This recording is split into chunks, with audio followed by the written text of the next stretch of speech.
Om Shanti Shanti Shanti. Om Namo Brahmadibhyo Brahma Vidya Sampradaya Kartribhyo Vamshrishibhyo Mahadbhyo Namo Gurubhyaha सर्वोपप्लवरहितः प्रज्ञानघनः प्रत्यगर्थो ब्रह्मैवाहमस्मि ब्रह्मैवाहमस्मि। वेदान्तार्थविभासकाय गुरवे शान्ताय सन्न्यासिने नानावादी नगेन्द्रसङ्घपवये योगीन्द्रवन्द्याय च मोहध्वान्तदिवाकराय भगवत्पादाभिधां बिभ्रते तस्मै भाष्यकृते नमोऽस्तु सततम् पूर्णाय बोधात्मने। ओम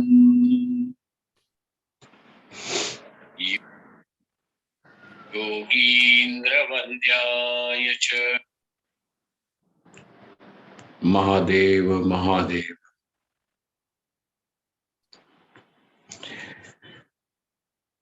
Now Arjuna has a question. And why does Arjuna have a question? Because the Prashna Bijam, a seed for a doubt, was laid by the shloka or by the verse, by the explanation Bhagavan Shri Krishna, his teacher, has provided so far. Bhagavan Shri Krishna says, now the one whose intellect has been rendered purified through the practice of karma yoga, then for such a person there is no difficulty in attaining the knowledge, in understanding Atma is Brahman, and this knowledge does not get shaken because of any doubts or because of any contradiction. So samshaya viparyaya rahitam jnanam. So this knowledge that Atma is Brahman, that the meaning of this I is Brahman, now this knowledge is not at all set to any tremor because of any doubt. For example, when the teacher now has very clearly shown the Shruti Tatparyam, the final conclusion of the Shruti, as what exactly is this Brahman? This Atma, the self, that what is called as I, is Brahman. And therefore, all the ideas regarding the I, whatever may be your idea, I am a good person, I am a holy person, I am a sinner, I am an ugly person, I am old, I am young, I am man, I am a woman, I am good for nothing, there is no one who is an achiever like me, so on and so forth. Whatever may be the idea about this I, then all these ideas are falsified, because all these ideas about the self are due to this superimposition. These are all pure misnomers about the self. And therefore now this self is free from all the definitions, and that which is thus, that which cannot be bound in any limitation, any form of limitation, since every limitation belongs to Anatma, and this Anatma is only an appearance. Therefore, there is, other than the self, there is nothing else which can be called as a reality. And this knowledge in him remains firm, remains firm. And the firmness is because now his own intellect is not going to breed any doubts. In fact, that intelligence has the capacity to resolve the doubts if raised any. Because the disciples, opponents, and other people also may raise doubts. How can this Atma be Brahman? This I is seen as an experiencer, as a doer, sometimes available, sometimes not available. At the most, we can call this Atma as a witness, but how can this Atma be called as Brahman? So there are doubts. Such doubts are raised, can be raised by disciples, by people around him. And his intelligence now has the capacity to dispel away the darkness of all these doubts. And therefore, not that his own knowledge now starts getting dwindled because of any adversity, or because of any circumstances, or because of the doubts raised by others. So this knowledge remains stable. This steady wisdom is what Sri Krishna calls as sthira prajna. As prajna means the understanding. And this understanding is not an ordinary understanding, because Sri Krishna adds the upasarga pra to that jna. So it is an understanding which is prajna. It is born as spontaneous. It is not a deliberate thing that he has to now think that, I must be Atma, or I must be Brahman. No, it is spontaneous. Every experience now culminates into this understanding that Aham Atma Brahma. So now that it is stable, it is prajna, that understanding is an extraordinary understanding, the most sacred thing that can happen to human existence. The dawn of this understanding is the most sacred thing that can happen to anyone. And that has taken place. So this prajna is sthira prajna. So that when Bhagavan Shri Krishna talks about steadfast wisdom, then naturally now this becomes a fertile ground for Arjuna to have a question. He says, well, there is stable wisdom, then what about the person who has this stable wisdom? Because he is still alive. And he can be seen in two modes. One in which such a person can be withdrawn, absorbed in samadhi, or he could even be interacting with the world. But how do the people of this world,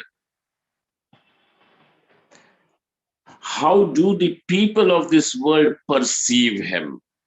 How is he defined by others? For him, the meaning of I is undefinable. But people outside, at an empirical level, he is still going to be seen as an entity by others. And so, how is such a person defined by others? And therefore, sthita prajnasya ka bhasha. Ka bhasha means ka paribhasha. What is his definition? How is he defined by others? Samadhisthasya Keshava. And how is he seen? How is he in the state of absorption, in the state of samadhi? How is he? then even when he is not in the state of samadhi and very much in the vyuthita avastha, in a state wherein there is the state of transactions with the world, then sthitadhi kim prabhasheta. What does he speak? Because how do we speak? And for us, all our conversations have got only two things. One is how this world is real, either it is attractive or repulsive, that some person is good and therefore we should chase him, or if some object is nice and therefore let us chase it, or so the world is real and it holds repulsion and attraction for us. And the other thing is that this I is not Brahman. This is what we whatever we may be conversing, whatever we may be speaking, whatever we may be conveying or communicating, finally, this is what we have to say. Jagat Satyam Atma Na Brahma. This is what we are saying. Even when you are saying that, well, how everything is okay, but I am sick, everything is okay, but I am dukkhi. What is what exactly are you saying? You are saying Naham Brahma. Is not it? So what does he communicate? What does he say? Sthitadhi kim prabhasheta. Because this is what he communicates with intensity. Kim bhasheta, kim prabhasheta. Even when somebody like Ramana Maharshi keeps quiet, there is a silent communication. And in that communication, what is he communicating? His Atma is Brahman. Atma is Brahman. Sthitadhi kim prabhasheta. What does he speak? Does he also indulge like us into considering this world to be real, attractive, or repulsive, and considering the ego as the reality of the self? No. So, therefore, Arjuna's question is that he is also seen in transactions like us. And then, how are his transactions? Then, furthermore, Kim Asita. And now that when he is involved in the transactions, but he wants to go back into the state of absorption, how is he able to pull away from this world? Because even when we hit the pillow, the world keeps on buzzing into the head. Man, man, success and failure, insecurities, all this, and the wounds, the emotional wounds, etc., they keep on bleeding in the head. How is he able to withdraw from all this when the world is constantly at a bombardment at you? He is able to Kim Asita. So that Asita, how does he sit? Is not a question, does he sit in Padmasan, Siddhasan, Shirshasan? No, his sitting means how is he seated? It is asking about his inner position. Kimasita, Vrajeta Kim. And even when he has to transact with the world, knowing well that this Atma is Brahman, how is his transaction also accomplished? It's okay. How does his transactions get accomplished? So how many questions have you found over there? Prashna Bijam Upalabhya. Bhagwan Bhashyakara says now there is a Prashna Bija. When Shri Krishna Bhagavan has used the word Sthira Prajna, Arjuna has found Sthira Prajna, the man of steady wisdom. He has said steady wisdom. And then the man of steady wisdom. And if there is this person of steady wisdom, how Samadhisthasya Keshava, how is he to be defined? In the sense, Arjuna's question is, how should such a person be understood? Because misunderstanding is easy, understanding is difficult. How should such a person be understood? Sthita prajnasya ka bhasha. And then finally, Arjuna's question ends by saying, He Keshava. Keshava means one of the epithets of Bhagavan Shri Krishna. Keshava. The word Keshava is very interesting. It means that reality which is present, eminent in Brahma, Vishnu, and Mahesha. And therefore, you are the Supreme Lord. He Keshava. So Madhusudana Saraswati writes over there, Keshava Sambodhayan, Keshaveti Sambodhayan Sarvantaryami Taya Tvameva Etadrisham Rahasyam Vaktum Samarthosi Iti Suchayati. He says that Arjuna has suggested, or if not Arjuna, even if this is a suggestion from Bhagavan Vedavyasa, he says that by keeping that epithet over there, it is meant that you are Keshava, means Sarvantaryami, the very inner controller of all. And therefore, you are what? Omniscient.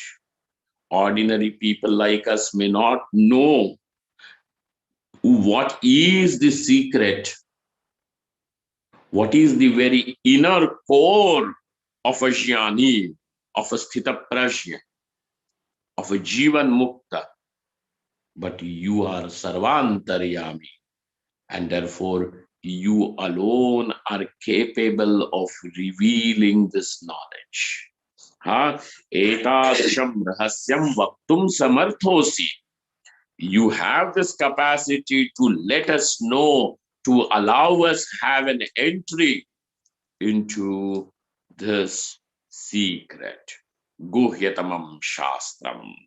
So, hey Bhagavan, please enlighten us about the Sthita Prajna. And when we did the Jivan Mukti Viveka, we have seen that Vidyaranya Swami has very clearly said that this section of Bhagavad Gita about Sthita Prajna is in different way. Employing the word Sthita Prajna is explaining what? Is explaining Jivan Mukti and the Jivan Mukta. The one who is liberated whilst living. So the one who now in his experience, though he continues to live in this body, but lives with an experience of liberation. Okay, for him, liberation is not something that is posthumous. He is the living idol of liberation. Moksha Swarupaha, Paramatma Swarupaha. This is living God.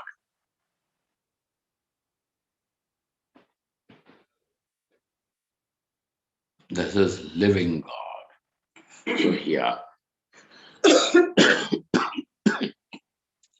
another very important thing that Bhagavan Bhashyakara has said is that these are the lakshanas of Jivan Mukta, or these are the lakshanas of the Sthita Prajna. Though these are the lakshanas of Sthita Prajna, yet For a spiritual aspirant, now they will become his sadhana. This discussion will become his roadmap. For an aspirant, this will become his roadmap. That how are you going to conduct yourself in life so that you will arrive at Jivan Mukti. These are your landmarks to move along in life. Because now for you, liberation is your mantra, is your goal, is the final destination. Nothing less than that.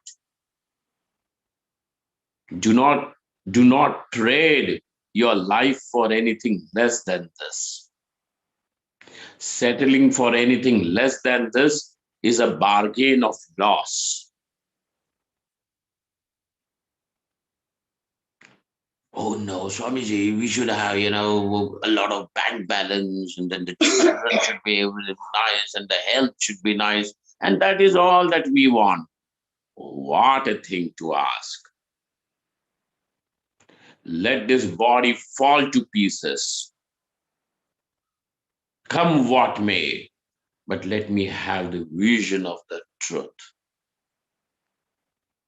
Because in this vision, all the suffering, past, present, and future, comes to an end. Therefore, let me see this. And then, if the price for it is going to be this, the body getting perished, let it be. The body, any which ways, is going to perish. It is going to perish. By giving your energy and time to something else other than Shravana Manana Nididhyasanam, do you think you are going to keep this body very, very intact? It is bound to perish. What's the big deal about it? Are you going to stay young forever? Is this body not going to deteriorate? It is going to deteriorate. Then if this body is going to deteriorate, to allow it to deteriorate, just chasing pleasures, women, popularity, money, what have you gained? And therefore over here, now, whatever it may be, let there be this firm resolve that my life is meant for the vision of God. Shri Bhagavan Vacha, Shri Bhagavan Vacha, Prajahati yada kaman, Prajahati yada kaman, Sarvan Parthamanogatam, Sarvan Parthamanogatam, Atman yevatmana tushtaha, Atman yevatmana tushtaha, Sthita prajnastadochyate, Sthita prajnastadochyate, tada uchyate, tada sthita prajnaha iti uchyate. Then he is called as sthita prajna. He means he, she, whosoever. Okay? That he is not some only men will become sthita prajna. He, she, whosoever. Because understanding, we are talking about understanding. And understanding belongs to he who understands. Whether it is he or she does not matter. So such a person is called as sthita prajna. Who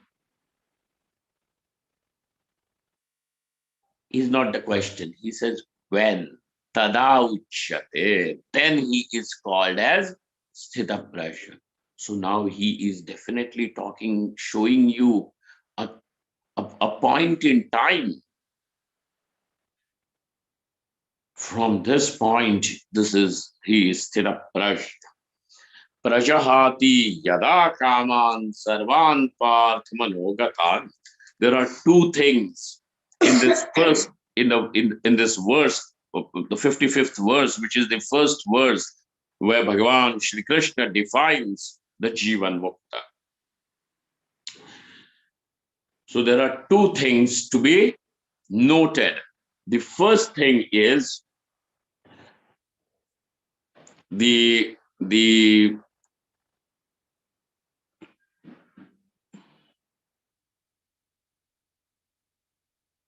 manogatan, renunciation of all desires. Swamiji, we have to renounce all desires. The renunciation of desires takes place in such a person. Then you only decide, right, that how many desires have risen in your bosom and you just have given up even without paying attention to it. How many times we have been just building castles in the air every day, gathering wool. And then how many times we only have neglected some of the desires, we just have forgotten that if we ever had these desires. Is not it? दिल फेंक लोग क्या कम होते हैं?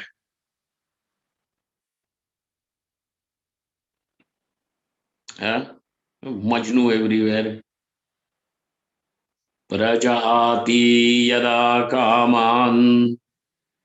So the first thing is renunciation of desires. And why is that renunciation taking place in him? The second thing, because he is totally content. Tushtaha. He is absolutely content. And what is his contentment due to? Due to himself. He does not require any external reason for his satisfaction. His fulfillment is I am. That is the only reason. Ahamasmi. Just with that, there is aham triptaha. Kasmat, because I am Brahman, because I am Purna. That is what my nature is. I am not satisfied because people called me enlightened. People may continue to call whatever they want to call. If there is some spiritual person, he may understand the spiritual eminence. Why should everybody else call you enlightened?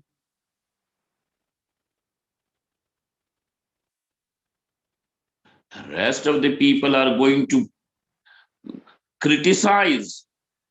We know this fellow is, very cunning only. You don't know what he was before, just a truck driver. He failed in the fourth standard five times. What does it matter? He who has known. But for the people of the world, all these things are not important. What is important is, whether he wears nice clothes, how does he talk, and how does he walk? Does he have money? Does he have people flattering around or not? And therefore, they do not understand the spiritual eminence of such a person. They need not. It is only for a mumukshu to understand. But he is totally satisfied, content. And I must tell you at this point that this is the most rare thing in life: contentment, fulfillment. A person can be very scholastic, knowledgeable, smart, with the tongue in his cheek, ready to answer.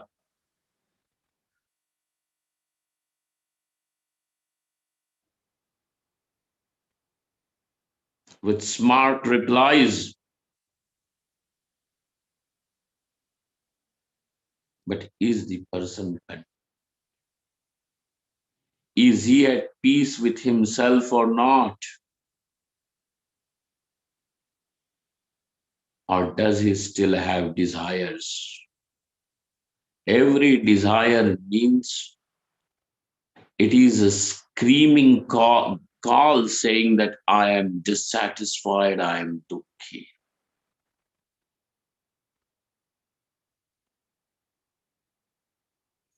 Hankering for pleasure means that I am displeased. I need to be pleased. Whether I should be pleased through the way of my tongue, nose, skin, eyes, but please, please, please me is the constant cry. And therefore, he who is now content, and not because of any other reason, but just because of what he discovers himself to be. Atmani tushtaha. Atmana tushtaha. He is satisfied in himself, because ultimately, where are you going to find the satisfaction? In yourself. Another thing is, by what? Somebody says, I am satisfied when I get money. Somebody says, I am satisfied when people praise me. No, not by anything else. Atmana tushtaha is satisfied in himself, by himself. And therefore, when there are these two things, this is the core lakshana. This is the major lakshana, distinguishing characteristic of the man of a steady wisdom. So Bhagavan Uvacha. Now Bhagavan, the Blessed Lord said, I'm going to bring you a little portion from Madhusudan Saraswati this time. एतेषां चतुर्णां प्रश्नानां क्रमेण उत्तरं भगवान् उवाच यावदध्याय समाप्ति प्रजहाति इति. Though this is all there in Bhashakar Bhagavan's commentary, and whether it is Madhusudan Saraswati, or whether it is Shankarananda, or whether it is Anandagiri, or whether it is Ramaraya Kavi, various teachers that, or the commentators from the teachers from our tradition that I am going to bring to you at different points, all of them are perfectly in tandem with Shankaracharya Bhagavan. Okay? All of them are in resonance, as if echoing what Bhagavan Shankaracharya has to say. And each one, therefore, has written a commentary expressing something more, something different that they have discovered in Shankaracharya, which was not there in the earlier commentaries. And that's why they have written the commentaries. So over here now, Madhusudan Saraswati says, right up to the end of this chapter, chapter number 2, we are going to find answers delivered to these 4 questions put up by Arjuna. Okay. स्थितप्रज्ञस्य का भाषा समाधिस्थस्य केशव स्थितधिः किं प्रभाषेत किमासीत व्रजेत किम्. These are the 4 questions. Okay. Till the end of the Adhyaya Samapte, Yavadadhyaya samaptihi prajahati iti. Now over here, Bhagavan Kramena Uttarama. Now Bhagavan Shri Krishna is going to answer these questions sequentially, one topic. So what is that? What is that? Prajahati yada kaman. Jahati means gives up. And prajahati means gives up with intensity. So there is giving up, there is renunciation, and there is intense renunciation. So there is that intensity indicates something more about the renunciation. है ना? Jahati, prajahati. Pra upasarga is there. There is that pra, which is an upasarga, meaning a prefix. It is delivering something more, and that is what we have to see. Prajahati. But what does he give up? Sarvan kaman. All the desires are given up. Sarvan kaman prajahati. Hey Partha, O son of Pritha, he gives up all the desires are given up. Manogatan, which enter the mind, which have entered the mind.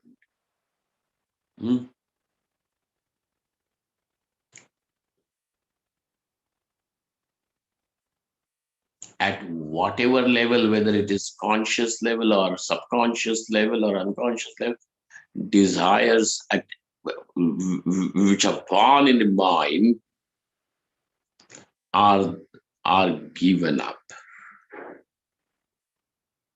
Okay, there is renunciation.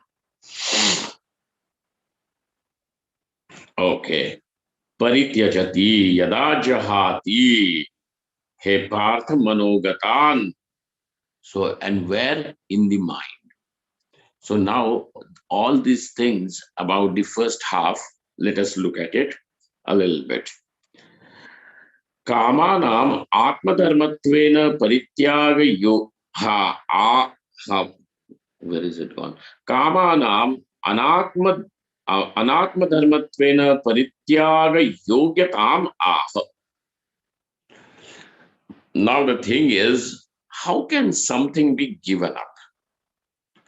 Something can be given up only if it was acquired. So acquiring something or giving up of something is possible, which is not you. The only thing which cannot be acquired or which can be given up is you. Because even if you give up yourself, okay, I have given up. Now who is there? I am. I have to acquire myself. And then what are you? I am. So I cannot be acquired or cannot be even given up. What can be given up? That what is not you. What can be acquired? That what is not you. So the first thing that we understand is all these desires are anatma dharmas. What are they? Anatma dharma. Not atma dharma. It is not something which is intrinsic to this self. It belongs to something that is not the self. Okay? And hence it is possible to give up. Therefore, it is possible to give up. Anatma dharmatvena parityaga yogyatam aha. And how is that suggested over here? Manogata. Because the Nayayikas, etc., they are going to say that kama, etc., ichha, etc., is atma dharma. According to that school of philosophy, ichha, desires, are atma dharmas. But if we look actually over here, the Smriti Prasthana, we understand that no, by Shri Krishna calling it as Manogatan, this is categorically shown to be Anatma Dharma. Okay? You are not going to lose anything even after giving up the desire. Oh, the desire, if I give up desire, what will I be? You will still be you. You still will be you. Therefore, bhayam nasti. But our bhayam is, what will I be without desires? If I don't have desires, how can I be happy? This is our question. How can I be happy if I do not have desires? And the thing is that, sir, this is how topsy-turvy our thinking has become. You are not happy because your desires are getting fulfilled. In fact, the reason for you to discover yourself unfulfilled is because you have desires. Fulfillment, joy is your own nature. It is not something that is delivered by desires. Very often I have given this example, and once again I'm giving you this. If a grain of sand enters your eye, you become so restless, and you rub the eye, wash the eye, but somehow do everything, Shirshasan, Mayurasan, whatever you may do, but you want to have that one little grain of sand removed from the eye. Correct? So you become so restless, and then finally you have it removed. There you feel the peace and joy and feel relieved. Now, next time when you want to have joy, peace, relief, put some sand in the eye and rub and then get out and then feel happy. Is that what you do? Nobody uses this kind of a stupidity as wisdom. We all recognize that the restlessness was because of it. So also, whenever a desire enters the heart, it is bound to make you restless. And when the desire somehow is removed by getting or by you even forgetting the desire, there is peace. But what do we conclude? That I am at peace because the desire was fulfilled. You are not fulfilled because you are not happy because the desire was fulfilled. You are happy because the desire has gone. And the only way you think that it can go is by fulfilling it. Happiness is not a product of this desire. This desire is not delivering anything except for creating restlessness.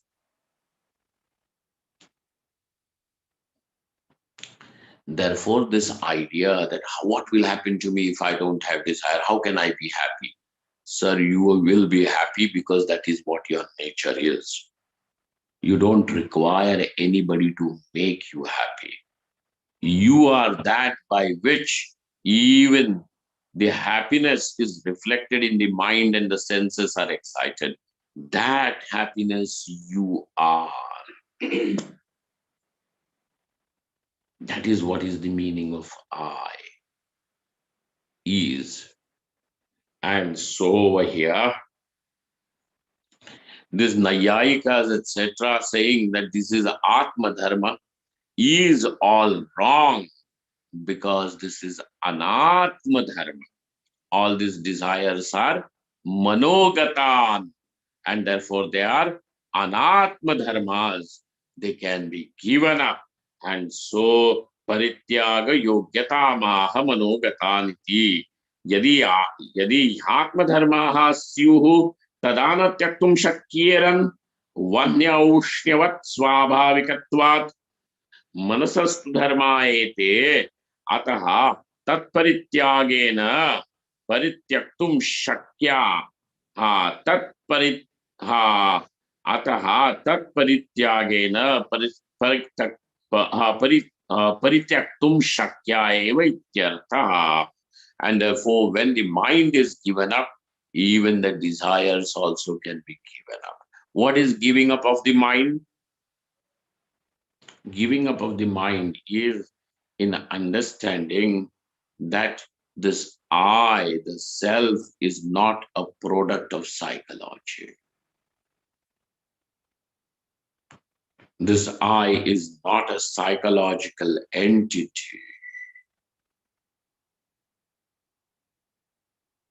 Just this clear understanding, seeing this fact, is itself giving up of the mind. And thus, by giving up of the mind, even the desires are also given up.